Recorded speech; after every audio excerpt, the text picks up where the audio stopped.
Write this down. Sanctuary of Reality is back, my comic review series.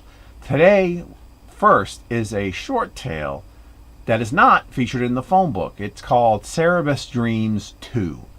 It can be found in the one-shot anthology AV in 3D number 1. It's in 3D there, but if you would rather view it in plain old 2D, you can check it out reprinted sans 3D effect in Following Cerebus number 10. We'll go with the 2D version here for the benefit of not giving everybody a headache. Cerebus floats through the air above a turbulent sea, amid hovering ornate doors representing potential futures. When he spots what he thinks is his destiny, a crown, he reaches for it, but finds himself being pulled back and wedged into precarious positions. What is the ultimate meaning of this dream? You know me, I always have trouble grasping the intention of an allegorical dream sequence. But thankfully, in Following Cerebus, the reprint of the story, Dave explains each page, each panel in full detail, making this one make plenty of sense. I recommend you check that out if you want it explained to you, or just check it out on your own and come up with your own meaning, because after all, dreams are usually open to interpretation.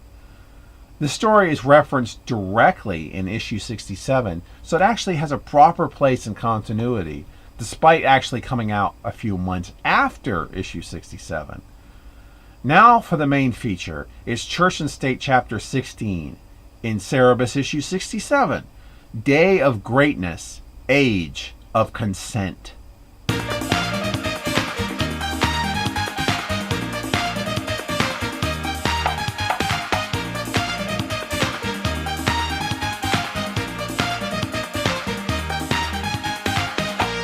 Most Holy Cerebus has Boobah write everything he says down for future generations, and we get to read the transcripts. In them, Cerebus chastises Bran McMuffin for abandoning him during his time as Prime Minister, but apparently the pigs were led to believe that he wasn't their true god. But Bran still believes in him, and Cerebus tells him of his recent dream before sending him away. Later, Cerebus has a tiff with Red Sophia over dinner, which Cerebus soon orders Boobah to rewrite to be more flattering for him. Soon, Cerebus goes up to the roof to be closer to Tarim and tries to have a conversation with God, which just leads to a rainstorm. Elsewhere, Astoria talks with the abbess about Cerebus being pope, and how Siren's lack of involvement in the United Feldwar States situation is allowing all of these things to happen. Speaking of which, President Weishaupt meets with Mr. Tucker, the vice president of the Bank of East, who is a nervous wreck over the economy, specifically the everyone is giving all their gold to Cerebus situation.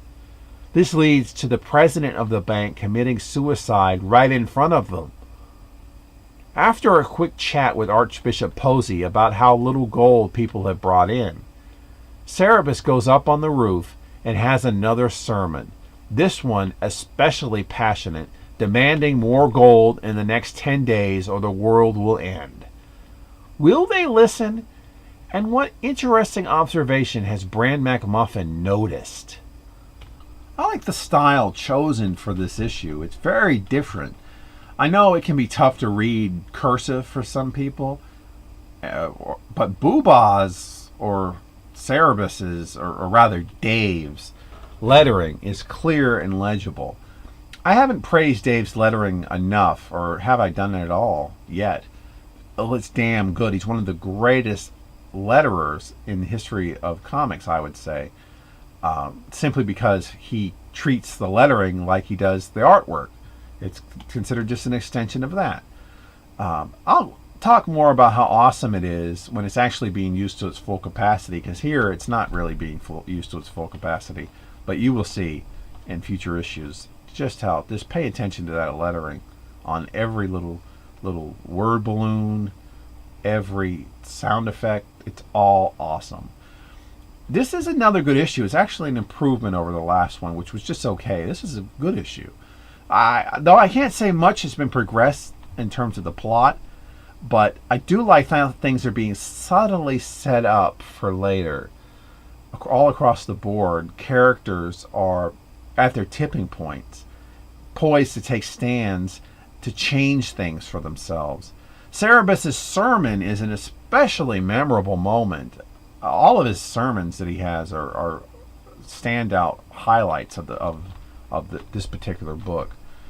Bran's return is nice as it clears up a huge loose end from the end of High Society and what happened to him and the pigs.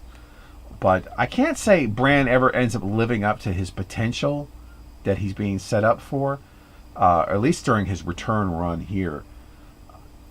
Truthfully, he means more to the grander scheme of the book than just to this particular storyline, though he does have a pretty important moment coming up in a few issues.